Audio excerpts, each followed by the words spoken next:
ceia no seu lugar.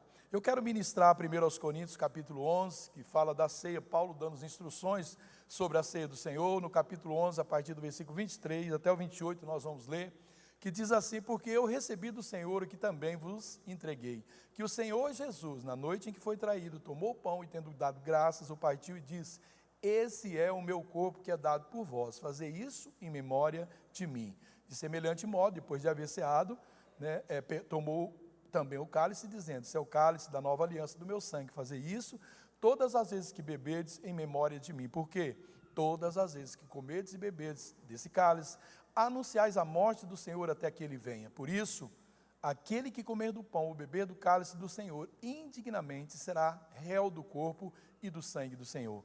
Examine-se, pois, o homem a si mesmo, e assim coma do pão e beba do cálice. Pai, em nome de Jesus, te agradecemos pelo teu grande amor, por essa oportunidade, Pai, que o Senhor deu à sua igreja, de poder, Pai, rememorar aquilo que o Senhor fez para nós naquela cruz, fazendo com que os nossos olhos se voltem ao teu sacrifício, se voltem à grandeza, à magnitude, Pai, do teu sacrifício em nosso lugar, Pai, que possamos render ao Senhor toda a glória, todo o reconhecimento de que, Pai, se temos salvação, se temos redenção, perdão dos nossos pecados, foi por causa daquele sacrifício. O Senhor sofreu, Pai, em seu corpo, na sua alma, Pai, o Senhor sofreu as nossas dores e maldições. Pai, o Senhor foi cravado naquela cruz, porque nos amou de tal maneira, e nós queremos retribuir ao Senhor, Pai, um pouco daquilo que o Senhor fez por nós. Obrigado, Pai, por tão grande salvação. Obrigado por sofrer em nosso lugar. Nós, Pai, é que deveríamos estar lá. Era o lugar que nós merecíamos. Mas o Senhor, pelo que nos amou, pelo tanto que nos amou, tomou o nosso lugar para que nós tivéssemos vida e vida abundância. A Tua palavra diz que aqueles que na cruz morrem com o Senhor, também assim como o Senhor ressuscitou para uma nova vida em espírito, nós também ressuscitamos para uma nova vida. E eu te agradeço, Pai, em nome de Jesus, por essa família preciosa, que ela foi construída a partir daquele momento, que o Senhor se entregou por nós. Ali o seu corpo foi levantado para viver, Pai, sobre a cabeça que é o Senhor. Muito obrigado, Espírito Santo, por nos ensinar essas verdades, por nos convencer do grande amor do Pai e também, Pai, da necessidade de nos arrependermos dos nossos pecados, confessá-los para receber a salvação em Ti. Obrigado, Espírito Santo, no nome de Jesus. Amém e amém. Dê um aplauso à palavra do Senhor, querido.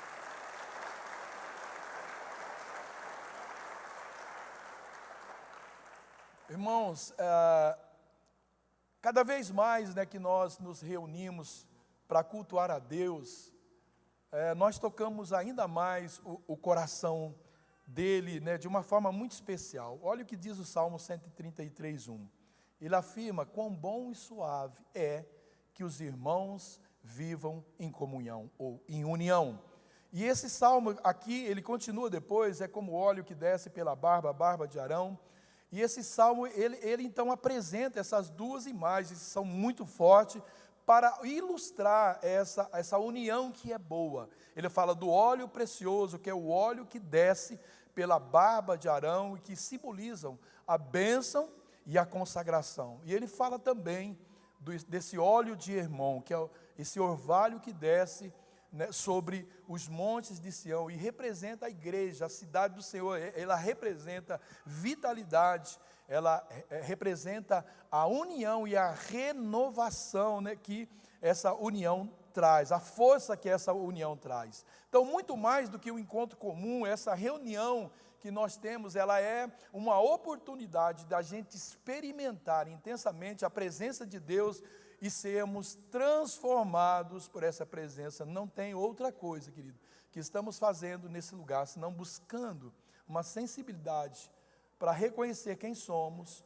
e sermos transformados pela presença de Deus. Quando nós compreendemos, esse verdadeiro propósito desse momento, nós abrimos espaço para que o Espírito Santo ele possa ministrar o nosso coração e nos conduzir no profundo crescimento espiritual. Sem isso, querido, é por isso que nós sempre exortamos, sempre animamos você. Não seja ouvinte da palavra, seja praticante da palavra. Então, ao participarmos da Santa Ceia do Senhor, nós somos convidados a um tempo de profunda reflexão e de profunda gratidão. E esse não é um simples ritual, isso não é um simples memorial, ele é sim um memorial vivo de um encontro que nós temos com a graça e com o amor de Cristo. Então nós devemos, querido, em primeiro lugar, olhar para Ele.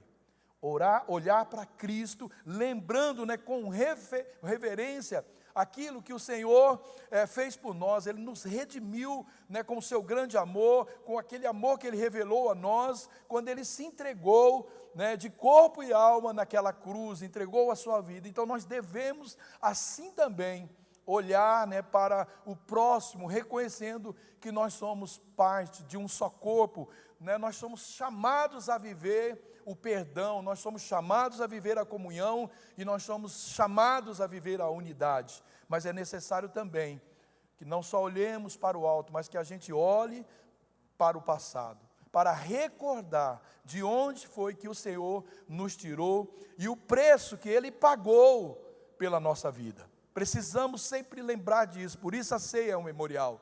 Nós também precisamos olhar para o futuro, e isso fala de uma renovação da nossa esperança, da volta do Senhor Jesus, é reafirmar o nosso compromisso com o reino de Deus, e por fim é olhar ao nosso redor, e isso fala de uma vida que testemunha o verdadeiro cristianismo, que manifesta o amor e a luz de Deus que nós somos para esse mundo. Participando, querido, da ceia de uma forma digna e consciente, uma vida cheia de fé, é assim que nós vamos receber, como Paulo diz, todos os benefícios que essa nova aliança em Cristo Jesus, os benefícios que ela produziu para as nossas vidas. A ceia do Senhor, ela tem um valor, querido, muito profundo. Nós não podemos tratar a ceia do Senhor apenas como mais um sinal de união, ou um simples momento simbólico. O que Jesus fez naquela cruz, jamais, querido, pode ser esquecido por aquela pessoa, aquele crente que considera ser um verdadeiro cristão. Se tem algo que não podemos esquecer, e que Jesus estabeleceu como memorial eterno enquanto estivermos aqui, é esse: não esqueça do que eu fiz, rememorize isso. Para isso Ele usou alguns elementos para a gente não esquecer, que é o pão e é o suco, o vinho. Então cada elemento dessa mesa do Senhor, aquela mesa que está lá, antes ela ficava aqui, mas hoje está lá para facilitar. Ele possui um significado que é eterno. O pão, ele representa o corpo que é partido por amor de nós. E o cálice, ele representa o sangue que foi derramado para que os nossos pecados fossem perdoados. Então, participar dessa mesa, querido, é muito mais, mas muito mais do que um ritual. É um ato de memória, é um ato de comunhão, e é também um ato de renovação da aliança que Cristo fez através do seu sangue. Mas para a gente viver isso plenamente, viver essas bênçãos do Senhor, aquilo que Ele traz, nós precisamos compreender o verdadeiro significado, o verdadeiro sentido disso. Os nossos olhos, eles precisam ser abertos, precisam ser restaurados, para que nós possamos enxergar. Os nossos olhos precisam ser curados, nós precisamos voltar a enxergar a cruz com o mesmo espanto, com aquela mesma expressão assombrosa que ela foi, e com gratidão também. Da mesma forma que aqueles primeiros discípulos, eles tiveram, aquela mesma expressão. Cristo, querido, aquilo foi assombroso, aquilo foi algo, sabe, que se nós estivéssemos presentes naquele lugar, mesmo depois de ter negado, alguns traído o Senhor, nós voltaríamos atrás como Pedro e outros voltaram ali, e porque eles presenciaram, e ainda que de longe, eles estavam por ali, Pedro estava por ali, por perto, tanto é que reconheceram ele, tanto é que João deu um jeito para ele entrar também naquele lugar, de certa forma, e mesmo negando Jesus, ele estava ali meio que de longe naquele ambiente, mas mesmo depois voltando para o seu trabalho de pescaria, sua empresa pesqueira, mesmo assim, ele não esqueceu a cena que ele viu. O que Jesus nos proporciona com esse memorial é não esquecer a cena mais horrorosa que a humanidade já presenciou. A cena mais absurda, injusta e terrível que a humanidade já presenciou é o sacrifício do Senhor Jesus. Então nós precisamos lembrar de que Jesus, o que Ele fez ali não foi um simples gesto de amor, foi o maior ato de entrega que a história já viu. Querido, isso não é só cristianismo fanático, isso é história, está escrito. Ninguém, nenhum historiador, nenhum cientista desconhece isso, eles reconhecem isso. Então, quando, querido, os nossos olhos espirituais, e eu falei que os nossos olhos precisam ser abertos para essa verdade, quando eles se abrem, então a ceia do Senhor, ela deixa de ser só um costume, e ela passa a ser um encontro verdadeiro com a história, com aquilo que Jesus fez por nós. Ela é um encontro com o amor, esse amor de Deus que nos alcançou, com a graça, né, que esse amor nos proporcionou e que nos sustenta com esse poder, com essa graça. A graça é um empoderamento de Deus para que eu receba e eu trabalhe para essa transformação na minha vida. Só a graça, querido, ela basta. Mas quando eu recebo essa graça, só o amor de Cristo é maravilhoso, mas não basta. Eu preciso aceitar esse amor, eu preciso viver, eu preciso me entregar a esse amor. Então esse poder que essa graça e esse amor me proporcionou, eu passo a viver por isso, aí de glória em glória eu vou sendo moldado e transformado à imagem de Cristo. Então cada vez que nós participamos da ceia, nós reafirmamos que nós cremos, nós reafirmamos que nós pertencemos a Ele, e nós reafirmamos que nós vivemos para Ele. Por isso, antes, querido, antes mesmo da gente se aproximar da mesa do Senhor, nós precisamos fazer aquilo que Paulo ensinou para nós: examinar o coração. Porque nós não estamos brincando de ser crente, nós não estamos rememorando, querido, algo que é só uma história, nós estamos falando de um fato que tem tudo a ver com a nossa união, com a nossa reunião, com a nossa salvação, com o nosso perdão, querido. Quando nós lembrarmos disso, nós tínhamos que chorar, sim, alegrar, porque Cristo não está morto, Ele ressuscitou. Mas isso tinha que entrar dentro de nós e produzir em nós um estrago por causa do pecado, uma revolta por causa do pecado, porque isso desconsidera que alguém pagou muito caro para que eu vivesse em santidade, e eu renego isso, vivendo a velha natureza. Alguém pagou para que eu fosse uma nova criatura, mas eu continuo sendo a velha criatura vivendo. Querido, isso é muito grave. Então, eu preciso reconhecer se ainda eu tenho essa sensibilidade diante da cruz, querido. Porque aos poucos a gente pode perder isso. Então nós precisamos perguntar a nós mesmos: eu tenho vivido como alguém que entende mesmo, que já entendeu o valor do sacrifício de Jesus, o que Ele fez por mim? Por que Jesus, Ele estabeleceu isso e nós colocamos isso, né, todos os meses, para isso não ficar muito velho, apagado e esquecido na nossa mente?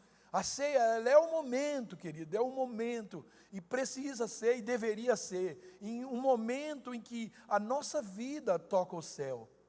Ela precisa ser um momento em que a terra, ela toque o céu. É o lembrete de que o sangue de Jesus, ele ainda tem poder, e de que a presença de Jesus, ela continua real na minha vida, e ela continua real entre nós. Então participar da ceia é declarar ao mundo e a nós mesmos: eu me lembro, Jesus, eu me lembro do que o Senhor fez, eu creio no que o Senhor fez, e eu te pertenço. Eu me lembro, Jesus, eu não consigo esquecer. Queridos, quando eu falo para você, isso é uma verdade, eu quero lamuriar, eu quero reclamar de questões, de situações que acontecem na minha vida, o Espírito Santo diz: olhe para a cruz, olhe para a cruz, porque você vai ver que a pior coisa que você passar aqui, não chega nem perto, e era para você aquilo, e eu tirei você daquele lugar, e coloquei o meu filho naquele lugar. Então, querido, quando não está bom, olhe para a cruz, olhe para aquele que fez o que nós certamente iríamos sofrer, o castigo da morte eterna, mas pelo amor com que nos amou, Ele entregou o seu próprio Filho para morrer em nosso lugar, para que nós recebêssemos o perdão e a vida eterna, a vida abundante. Então, a primeira coisa, querido, a primeira decisão nós temos que ter é olhar para o alto. E tendo dado graças, Lucas 22, 19. Então, antes de partir o pão, Jesus levantou os olhos e deu graças. E essa atitude de Jesus, querido, ela nos ensina. A gente tem que fazer o mesmo. Tudo que Jesus fez é um exemplo para nós, para que a gente fale. Então, Jesus está nos ensinando, faça como eu fiz. Tudo que Jesus faz é para dizer para a gente, é assim que faz. Tudo que a gente fizer, querido, por palavra ou atitude, deveríamos antes perguntar, como o Senhor faria? Como o Senhor agiria? Como o Senhor reagiria? A gente vai fazendo, querido, a gente vai fazendo. A gente vai decidindo sobre a nossa vida, o nosso destino. Nós vamos tomando as rédeas da nossa vida, sem mesmo perguntar, Jesus, como o Senhor faria? E ao olhar para cima, querido, nós lembramos, né, quem é o nosso Pai? Quem é o dono da nossa vida? Nós reconhecemos, querido, quando olhamos para cima, que tudo que nós temos, querido, tudo que somos, que podemos ser, o que podemos ter, vem dEle. Sem Ele, nada do que foi feito se fez. Ele é o Criador de todas as coisas, Ele é o nosso Criador, portanto, Ele detém o poder sobre tudo e sobre todos, mesmo na dor, querido, na cruz. Jesus olhou para o alto e Ele agradeceu, porque Ele sabia que ali na cruz Ele estava executando o plano perfeito desse Pai. Nós estamos, queridos, cientes, convictos, de que a nossa vida está cumprindo o verdadeiro plano perfeito do Pai. Hoje, querido, quando nós participamos da ceia, nós olhamos para o alto com o mesmo coração. Nós somos gratos porque Deus, Ele proveu esse caminho de salvação para nós. O pão, querido, e o vinho que Jesus pegou ali, ele representa o corpo e o sangue dele. Ele nos libertou da condenação e ele nos trouxe ali para perto do Pai. Nós estávamos longe, desgarrados como ovelha que não tem pastor. Nós estávamos em pecado, separados de Deus. E Ele nos aproximou, abriu as portas e nos aproximou do Pai. Ele rasgou o véu e agora nós podemos entrar na face de Deus, face a face com Deus, orar e falar com o Senhor. Antes isso não era possível, mas Ele fez isso. Então, querido, antes de você comer o pão, de beber o cálice, levante os seus olhos para Deus, levante o seu coração e diga, obrigado Jesus, porque foi o teu sacrifício que me deu vida.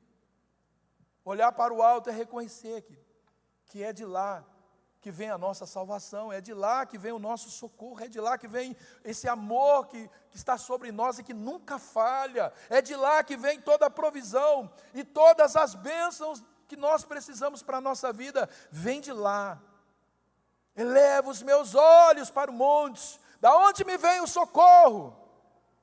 É de lá que vem o meu socorro, é do alto. Então a ceia do Senhor é um dos momentos mais preciosos na vida cristã, é quando nós nos assentamos à mesa com Jesus e nós lembramos o seu sacrifício, e aí ao lembrar, nós renovamos a nossa comunhão com Ele, nós renovamos a nossa também comunhão com os irmãos, mas nós precisamos entender, não são os elementos, não é o pão, não é o vinho que possui qualquer poder espiritual, não, eles são apenas símbolos, são representações de uma realidade que é muito maior, que é a graça que o Senhor revelou a nós, o Senhor Jesus revelou a nós aquela cruz.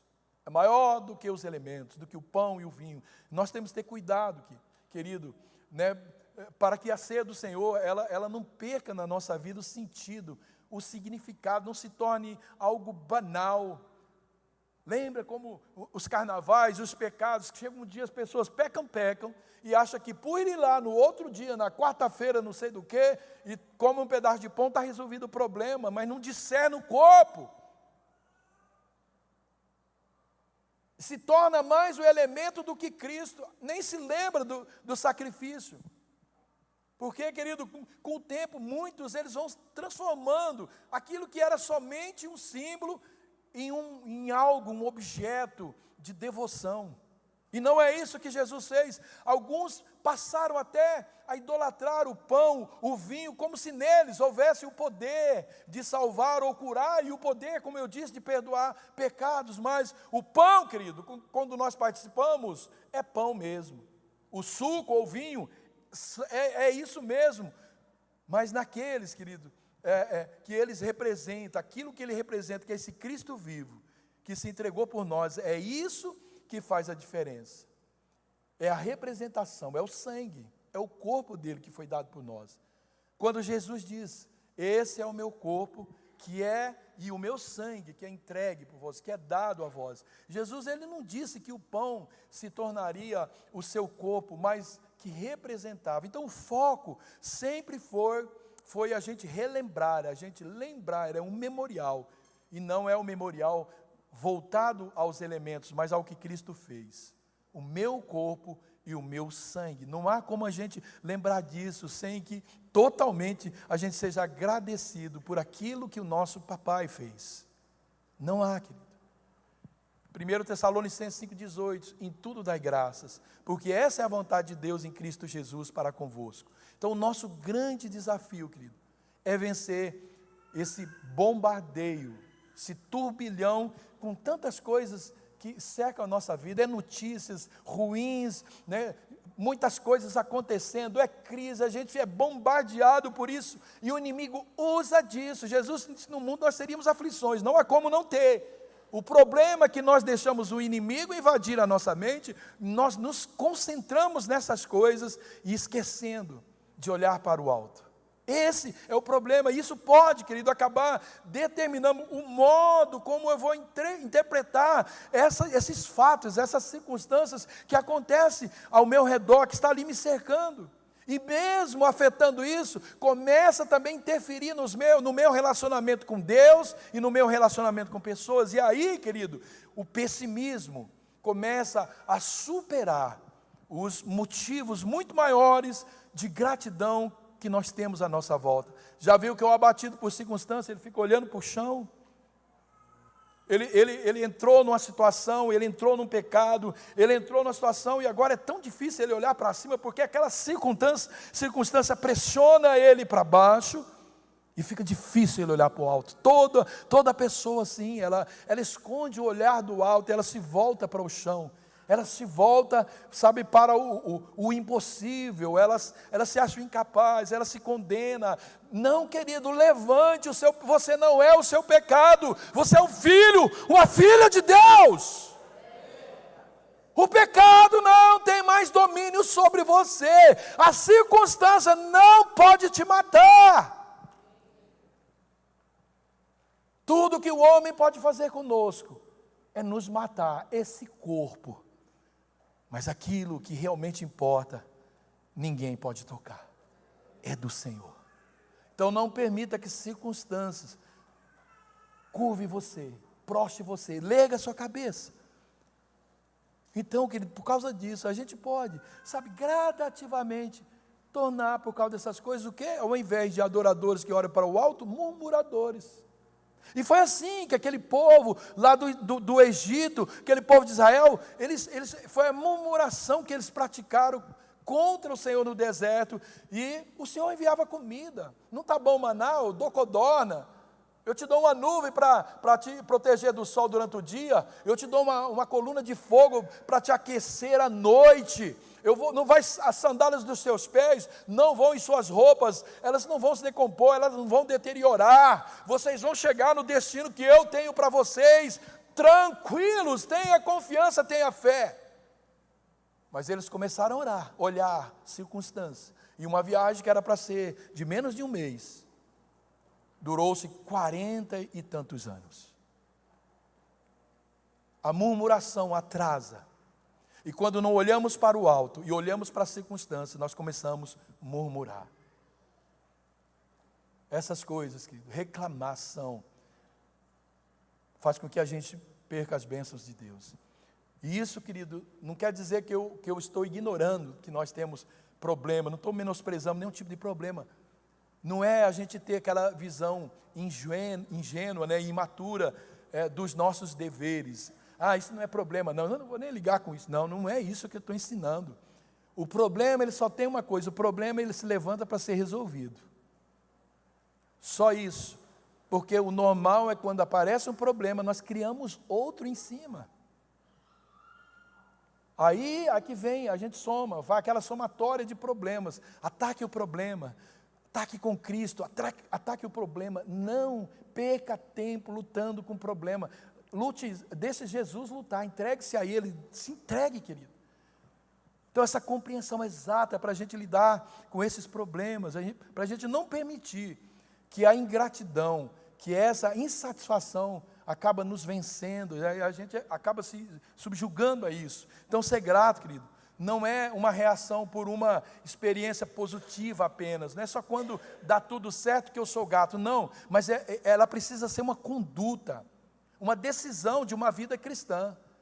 Eu não sou grato pelos fatos, por coisas boas que acontecem comigo. Eu sou grato porque eu sou salvo. Deus é o meu provedor, Deus é é aquele que me sustenta, é o meu salvador. Ainda que que não haja fruto na vide, ainda que a figueira não produza, ainda que não haja gado no curral, eu me alegrarei no Deus da minha salvação. Essa é a posição. Então, ser grato não é uma reação por uma experiência positiva, não, é uma conduta, é um estilo de vida. Gratidão, querido, é um estilo de vida. E saber que a gratidão, ela é a vontade de Deus, já é por si só um motivo muito poderoso para a gente ser grato todo dia, porque a gente quer agradecer. A gente quer agradar o coração do Pai. Então, ser agradecido não é apenas uma sugestão que Deus deu, não é um bom conselho que Deus está nos dando, é uma clara expressão da vontade de Deus para cada um de nós. Deus não está dando uma opinião, se puder, eu gostaria. Não! Ser grato, querido, é expressar a vontade de Deus. A vontade de Deus, querido, ela não é algo inalcançável, não tem mistério, Deus não ocultou a sua vontade, pelo contrário, essa vontade ela foi plenamente revelada a nós em Cristo Jesus. E se Ele não revelou, não tente ficar fuçando, não tente ficar correndo atrás de profeta para ouvir o que Deus não te falou. Se Deus quiser mandar um profeta, Ele vai mandar na sua casa, na hora certa, não precisa correr atrás de ninguém. Deus sabe o que você precisa, Deus sabe sobre a sua vida, querido, você não precisa fazer isso. E entre as muitas verdades que Ele nos ensinou, então está o chamado para a gente viver com um coração genuinamente grato, não apenas quando tudo vai bem, isso é fácil, mas em todas as circunstâncias. Ser grato querido, um ato de obediência.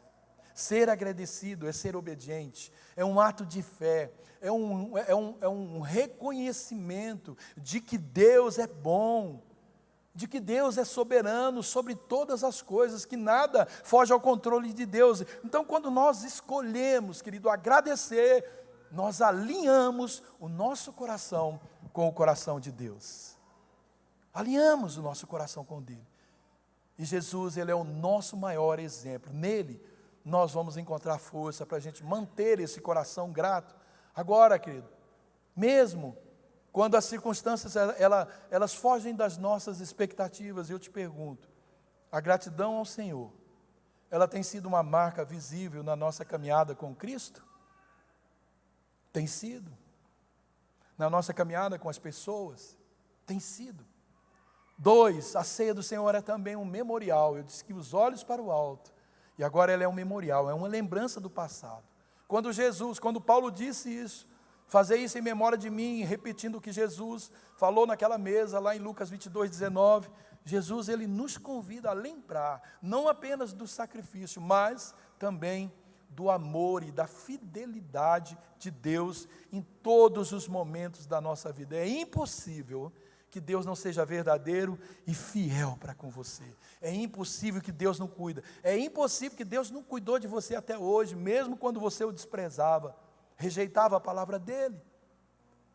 Então, que cada gesto de gratidão, que ele seja uma resposta por aquilo que ele fez por nós. Olhar o passado ajuda a gente a estabelecer entre nós e Jesus um motivo comum. Só o motivo de que nós estamos aqui, nós estaremos no céu, graças a um fato lá do passado, a morte de Cristo naquela cruz. E esse quadro, querido, jamais poderia ser apagado da nossa mente. Isaías 53:5 diz: mas ele foi traspassado pelas nossas transgressões e moído pelas nossas iniquidades. O castigo que nos traz a paz estava sobre ele, e pelas suas pisaduras nós fomos sarados. Não fizemos nada caso, nós o desprezávamos, nós o julgávamos como ferido de Deus, não fizemos caso algum do seu sofrimento, mas Ele nos amou de tal maneira que se ofereceu para que nossas feridas tivessem sobre Ele as nossas condenações. Sabe, querido, Cristo poderia ter descido daquela cruz. Ele é 100% homem e 100% Deus. Poderia. Mas se Ele tivesse feito isso, querido, jamais poderíamos ser salvos. Jamais. Foi por amor a nós que Ele se dispôs, que Ele manteve a sua posição de morrer. E às vezes, querido, a gente acaba deixando fatos tão insignificantes marcar nossas vidas, marcar a nossa história. E às vezes a gente deixa aquilo que Jesus fez na cruz, aquilo que Ele fez, não marque a nossa vida, não faça diferença. Eu continuo vivendo a minha vida como eu estava vivendo, como se alguém não tivesse morrido por mim. Se você soubesse, querido, que o seu pai, você ia tomar um tiro, o seu pai entrou na sua frente para morrer no seu lugar, como seria a sua vida? Você ia esquecer disso um dia? O que Jesus fez, querido, foi horrível demais. O que nós vemos aí nos evangelhos, nos filmes, é apenas uma simples alusão do que realmente essa tortura, ela foi na realidade. A crucificação era uma das mais terríveis formas, né, de matar um julgado, um condenado. Eles colocavam ele lá nu, ali era uma combinação de tortura, agonia e morte. Foi o que Jesus sofreu por nós, e era muito humilhante, a mais humilhante de todas as formas de execução.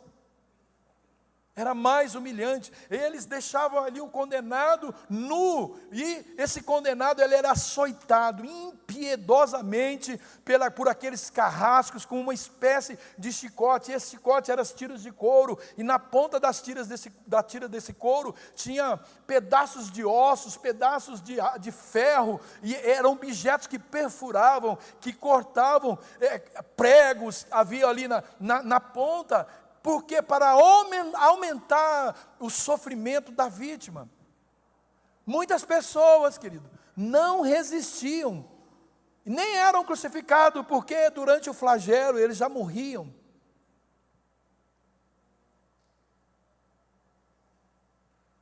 Os que sobreviviam, querido, aos açoites, eles eram obrigados a carregar a sua cruz até o local da crucificação, seminus, querido, com a pele e a carne dilacerada pelo castigo. Eles eram expostos à multidão que cuspiam, xingavam eles, jogavam fezes, jogavam coisas nele.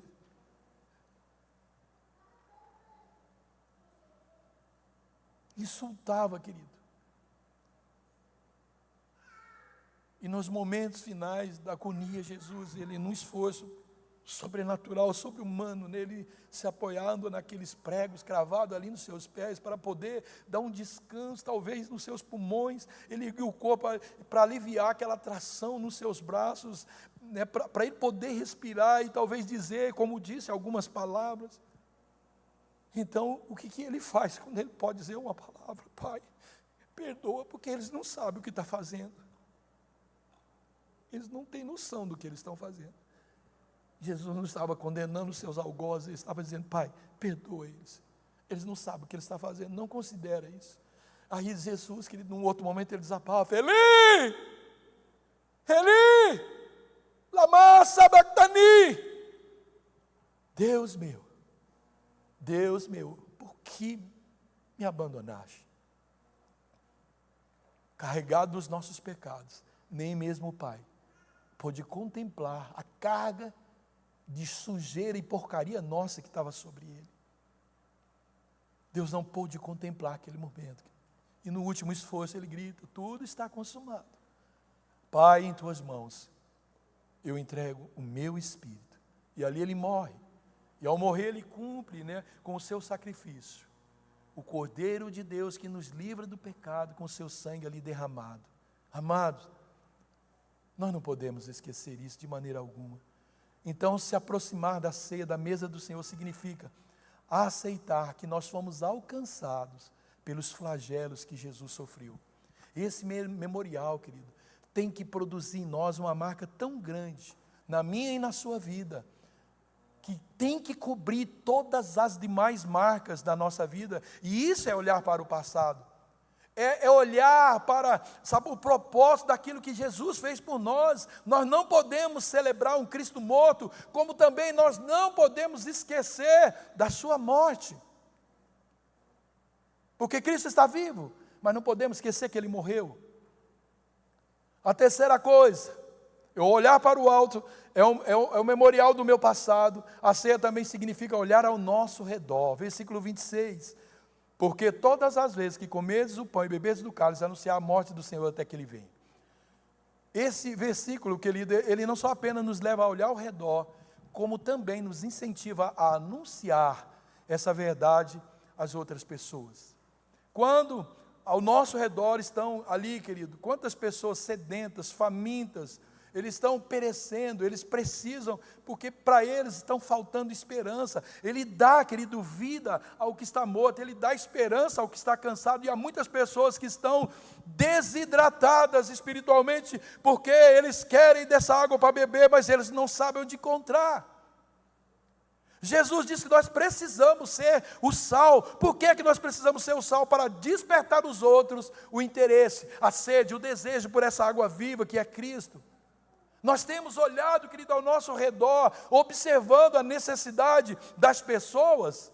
Elas estão perdidas, querida, e com sede. Elas estão com sede do que elas nem sabem. É a minha verdade, a sua. Não tinha um vazio no seu interior, que nada preenchia. Você ficava buscando em religiões, em lugares terríveis, para preencher, e nada preenchia. Porque só existe uma pessoa que pode entrar nesse lugar e saciar a sua fome e a sua sede. Só uma. Esse lugar não é de religião, de religiosos.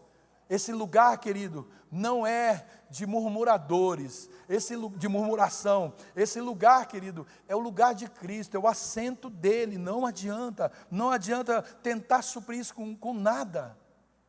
É isso que vocês, a gente quando vai nesses lugares percebe. Eles estão lá, o pretexto é a marmita, mas, querido, a fome deles é outra. Hoje Jesus diz que a gente precisa dar a eles a palavra, oferecer a eles a palavra, mas não deixa eles embora, porque eles também têm sede. Então nós não podemos participar dessa mesa ignorando, querido, completamente essa situação. Nós precisamos olhar ao nosso redor, porque bem perto de você, querido, tem sempre alguém faminto, sedento e necessitado dessa água. Alguém necessitado de participar, de sentar com a gente nessa mesa. Eles não conhecem o caminho desse banquete, e a responsabilidade é minha e sua de mostrar essa mesa, esse banquete. Nunca deixe de olhar à sua volta, querido. Olha aí à sua volta. Quantas cadeiras de famintos que não estão aqui, por essa mesa. Lá fora, a Bíblia diz que os discípulos todos preocupados com aquela multidão, o que nós vamos fazer? Jesus dispensa essa multidão, manda embora. Jesus se compadeceu e falou: eu não vou mandar eles embora, eles estão com fome. Eles estavam lá por causa de quem? De Jesus. Mas Jesus viu que há algo mais do que isso. Há algo mais do que fome natural. Havia uma fome de um milagre, de uma cura. Havia um vazio na vida deles. E Jesus encheu aquele vazio com um milagre, transformou aqueles poucos elementos em uma quantidade enorme para alimentar. Jesus tem quantidade para alimentar todos aqueles que você trazer para Ele. Todos aqueles que estão à sua volta, à minha volta. 4, a ceia do Senhor nos faz olhar também para o futuro. O verso 26 diz: anunciais a morte do Senhor até que Ele venha. Ele voltará. Ele voltará. Como filhos de Deus, querido, nós estamos aqui reunidos, desejosos de contemplar o Senhor Jesus vindo sobre as nuvens. Ele virá. Irmãos, venham, querido, para essa mesa, mas olhando para o futuro, para o estabelecimento do reino de glória, o reino de Deus, para o dia em que nós iremos comer e beber à mesa com o Senhor Jesus, para sempre. 1 Tessalonicenses 4, 16, 17 diz: pois dada a ordem com a voz do arcanjo, ao soar da trombeta de Deus, o próprio Senhor descerá dos céus, e os mortos em Cristo ressuscitarão primeiro, depois nós, o que estivermos vivos, seremos arrebatados com eles nas nuvens, para o encontro com o Senhor nos ares, e assim estaremos com o Senhor para sempre. A volta de Jesus será gloriosa. Para quem ama Jesus, será um sinal de grande alegria, porque nós iremos morar eternamente com Ele no céu. Mas para quem rejeita ao Senhor, será um dia de julgamento, querido. E ninguém sabe quando é que Jesus vai voltar. Isso pode acontecer daqui a um segundo, a qualquer momento. Jesus pode voltar, e quando a gente começa a ver sinais que está lá na Bíblia, guerras, desastres naturais, falsas profecias e falsos profetas, nós devemos nos lembrar que a volta de Jesus está próxima. Alguma coisa do que eu disse não está acontecendo? Guerra, peste, terremotos, falsas profecias. Nós não queremos, querido, ser apanhados de surpresa. Por isso, é importante que a gente viva de maneira correta, uma maneira que agrada ao Senhor. Nós temos meditado, querido, nessas coisas, nós estamos observando os sinais, ou nós estamos tão preocupados com os videozinhos de TikTok, de Instagram, de Facebook, que não dá tempo para a gente correr atrás da leitura bíblica para saber que sinais eu preciso, qual é essa figueira que eu preciso estar focado. Quais são os sinais que me faz colocar de prontidão todo dia? Onde estão os meus olhos? Nas coisas do mundo ou estão nas coisas de Deus? Ney! Eu já ouço isso faz tanto tempo, que Jesus vai voltar, que eu já nem penso mais nisso. Está perigoso para você. Porque você pode ir a hora que Ele voltar, mas você pode ir daqui a pouquinho. E para você, Ele voltou. Se você bater o caneco agora, Ele voltou para você. E não vai ser diferente. Porque Ele buscará os mortos primeiro, depois nós os que estamos vivos. Pois é, querido, eu prefiro, por isso mesmo, porque eu não sei a hora que Ele vem.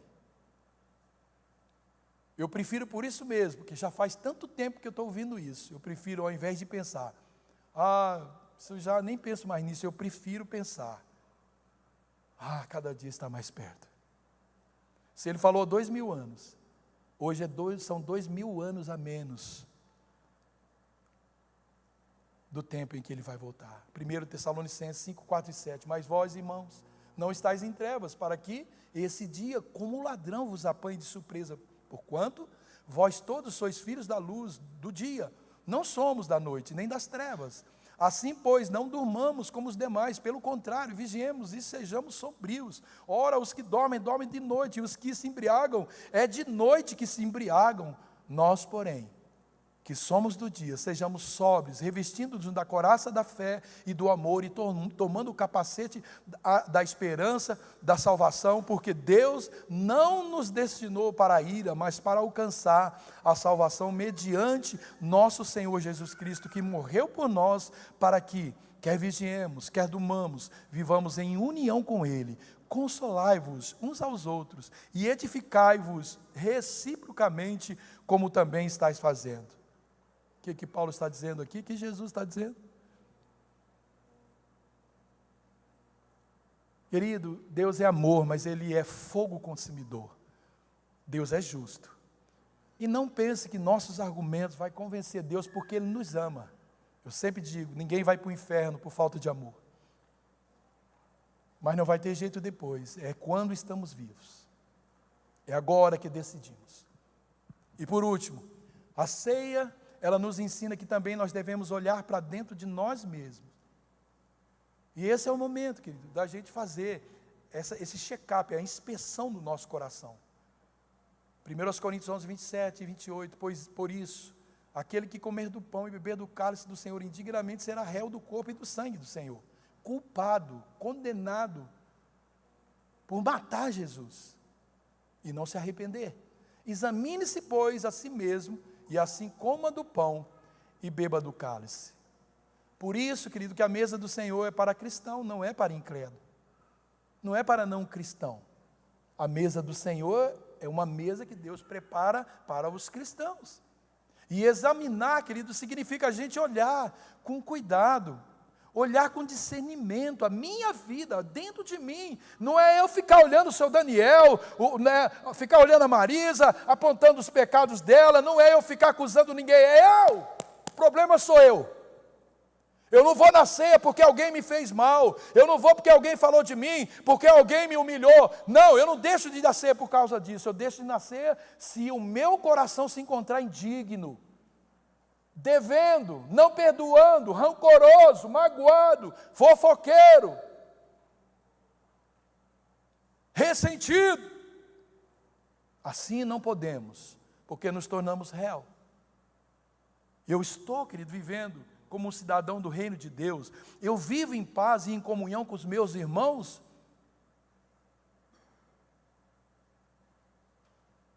Olhar para dentro de nós mesmos significa, querido, uma reflexão profunda de todos os nossos atos, especialmente no que se diz respeito ao meu testemunho de vida. A mesa, querido, do Senhor sempre fala de comunhão. Ceia, querido, fala de mesa, de comida, de bênçãos. E ela não é um lugar para egocêntrico, que você põe lá. Eu me lembro que uma vez convidei um irmão para comer em casa, tinha 12 pedaços de linguiça, nós estávamos em 4, ele pôs 8 no prato dele, eu tive que fazer ele devolver na panela. Eu falei, irmão, você contou aí, tem 12, eu pus direitinho, 3 para cada um. E era um pedação de linguiça. Você vai comer 8 e a gente vai ter que dividir 4 para 3? Está errado, bota lá na panela, pega só a tua parte, deixa os outros comer igual. Jesus, pelo seu sacrifício, Ele nos aproximou dessa mesa. E assim como não comeu sozinho, mas Ele deu aos seus discípulos, Ele quer também que a gente se aproxime dessa mesa, não sozinho, mas em grande comunhão com o seu corpo. É assim. E refletindo sinceramente, querido. Nós, refletindo sinceramente, como é que está o nosso interior? Não existe nada em nós que nos afasta dessa mesa? Será que algumas pessoas não estão aqui participando desse momento porque eu não soube reconhecer os meus erros? Será que eu não sou culpado disso? Eu preciso refletir. Por que às vezes eu resisto em olhar para mim mesmo? Eu tenho medo do que eu posso encontrar em mim mesmo. Mas quando olhamos no espelho, o espelho fala para a gente, porque ali não tem outra pessoa. O espelho diz, é isso, você é isso. Por isso que é bom a gente olhar no espelho. Dizer, espelho, espelho meu, existe alguém pior do que eu? Mostra para mim, meu espelho, quem sou eu? Quem que eu estou vendo aqui? É essa pessoa que se mostra aí fora, ser verdadeiro, fiel, leal, amigo. É essa pessoa que parece, ou quem que eu sou?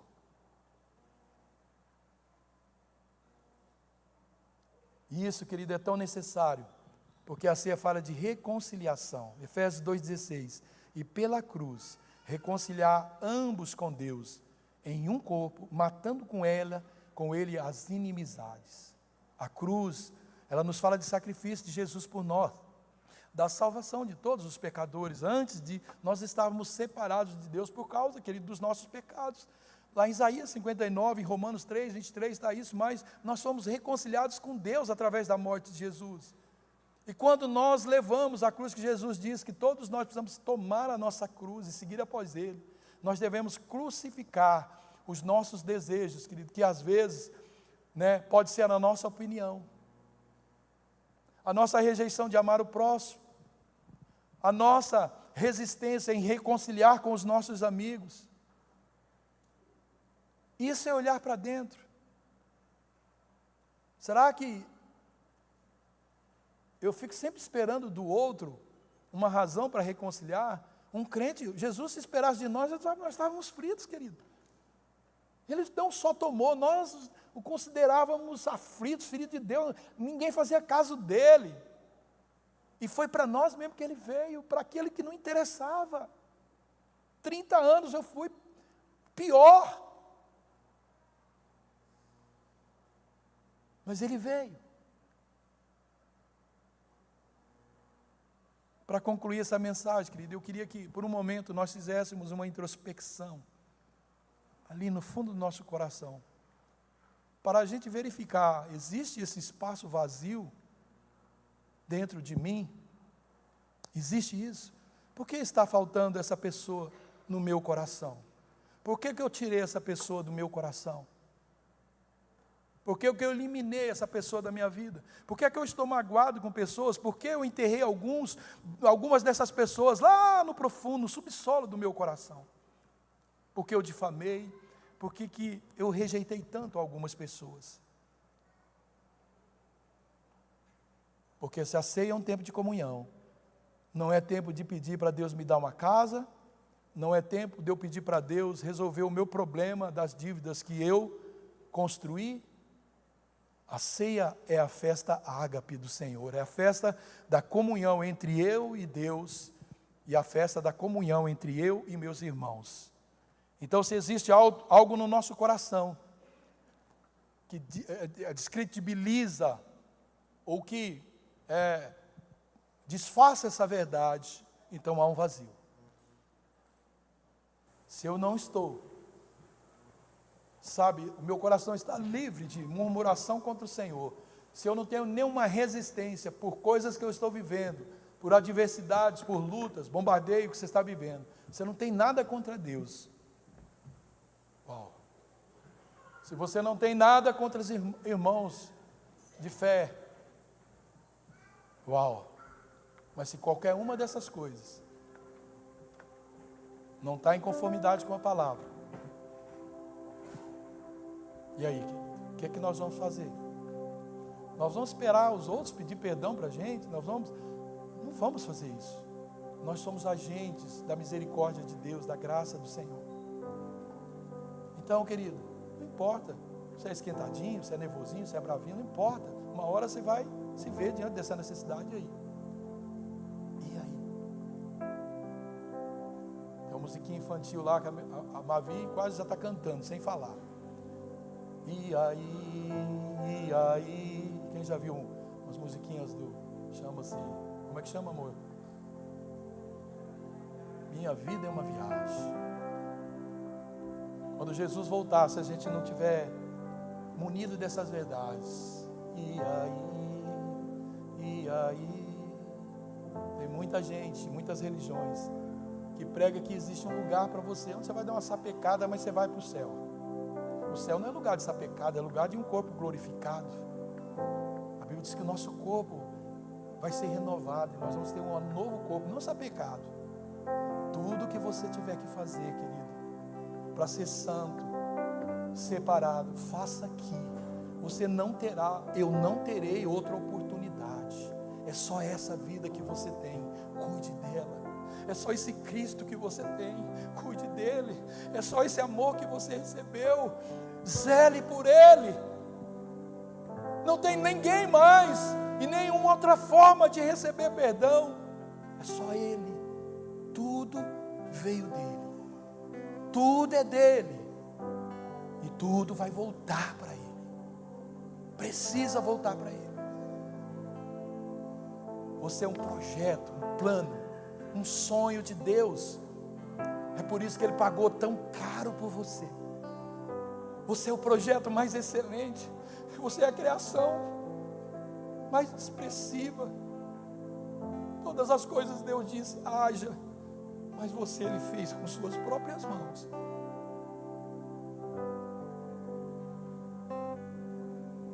Que Ele não falou, haja Igor, haja Maurício, haja Márcia, haja Ney,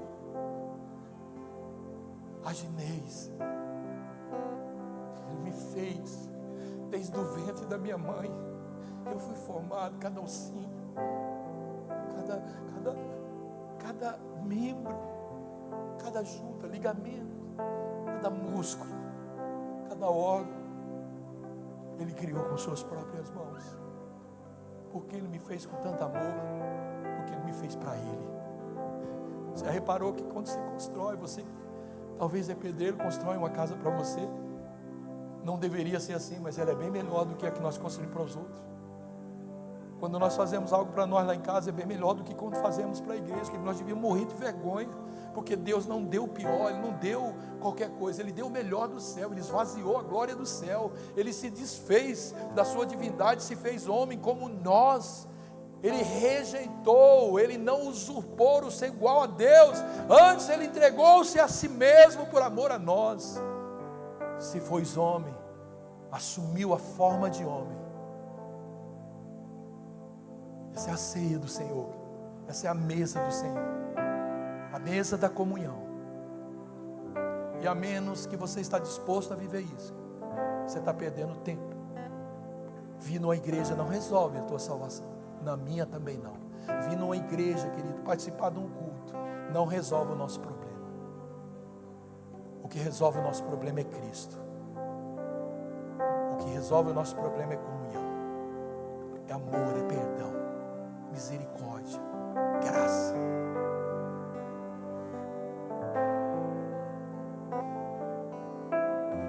Feche os teus olhos.